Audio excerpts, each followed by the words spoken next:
What I got here is a door lock cylinder out of a E250 2004 Ford van.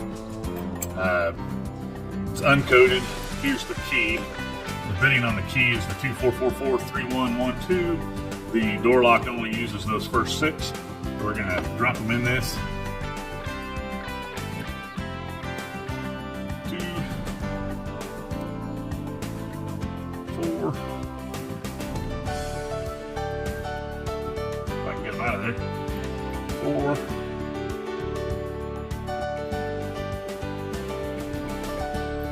4, 3, and then a 1. I already put the spring in to save a little time.